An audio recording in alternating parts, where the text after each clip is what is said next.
Lucinda Offer, and I'm the Executive Director of the Mars Society.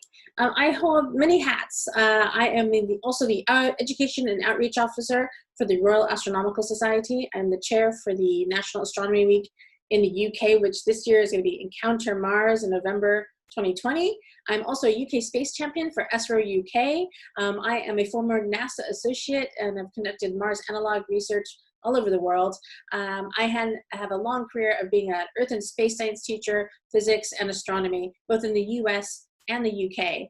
And I've done lots of fun things in my career. So working for NASA was definitely a lot of fun. Being a crew member at the Mars Desert Research Station in Utah and deploying a rover for NASA, Mars Society, and as part of a Google proposal. Lots of really cool things. Flying around the world with a team of scientists to work with teachers in the field, since my background is geology. And so being in the field is a lot of fun, doing science and looking at Mars and Titan analogs, testing out spacesuits, robotics, meeting astronauts like Charlie Bolden, who's flown the space shuttle to the International Space Station, and talking to the general public about humans to Mars. These are a lot of my many passions that surround kind of who I am. And fun fact, I was born on the first Earth Day. I'll let you do the math. I have connections to the moon. And of course, my heart is always on Mars. And why is that? Well, we've always been intrigued with Mars. Lots of scientists, engineers, and supporters of Mars. I'd love to add my name to that list. But before me, of course, Kepler, looking at the motions of the planets. Schiaparelli had us looking up at Mars and mapping Mars. And Percival Lowell once thought, could we be a multi-planet species? And so people like Wernher von Braun, who created the Saturn V rockets that got humans to the moon, and then Carl Sagan, who was a scientist in his own right and wanted humans to explore our universe. Dr. Chris McKay, who's a planetary scientist at NASA, my former supervisor, who spawned basically the Mars Society with the Mars Research Conference, Humans to Mars, along with other planetary scientists who now work at NASA, inspired Dr. Zubrin to start the Mars Society since 1998. And then, of course, Elon Musk, who has read Dr. Zubrin's books like Mars Direct or The Case for Mars, and is now carrying the torch to get humans to Mars. So we go to Mars, and why do we do that? Well, for the science, for the challenge, and for the future. For the science, well, we're going to find out, is life specific to here on Earth, or is it a general phenomenon around the universe? Are we alone or are we not? And if there's if there's life somewhere else or everywhere, then possibly there's means intelligent life could be everywhere. And what about the challenge? Well, when humanity is challenged, we grow. We create millions of scientists, engineers, inventors, and entrepreneurs. And that helps drive society forward.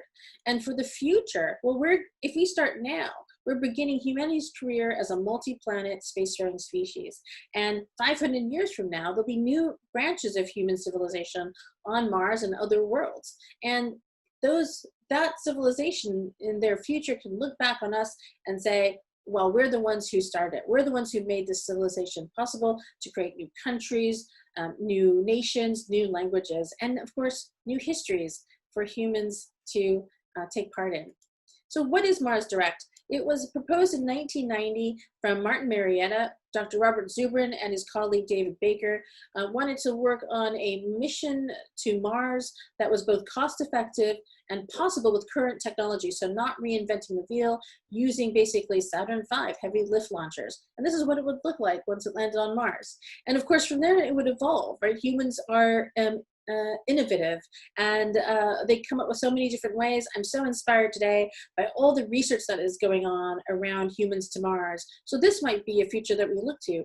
Automation, factories, in situ resource utilization, using the land, living off the land. And here is one group out of New York who was using soil simulant, Mars soil simulant, to build their own house with a 3D printer, a very large 3D printer for their future home on Mars. And maybe we could look forward to something like this, Mars habitats, which are a little bit similar, but not completely, to our own habitat, the Mars Desert Research Station. We have two of them, one in the Arctic on Devon Island and one in Utah.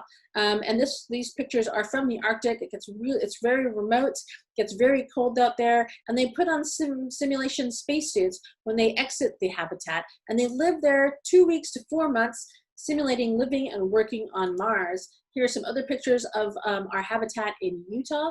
Wonderful, amazing geology, but we also have physicists, astronomers, biologists, all kinds of research being conducted out at our habitats. And we also have a science dome. We have 2 observatories, a solar observatory, which was donated by Elon Musk himself. We have a solar array. We've got vehicles that can take you around, and you live and work on our simulation Mars.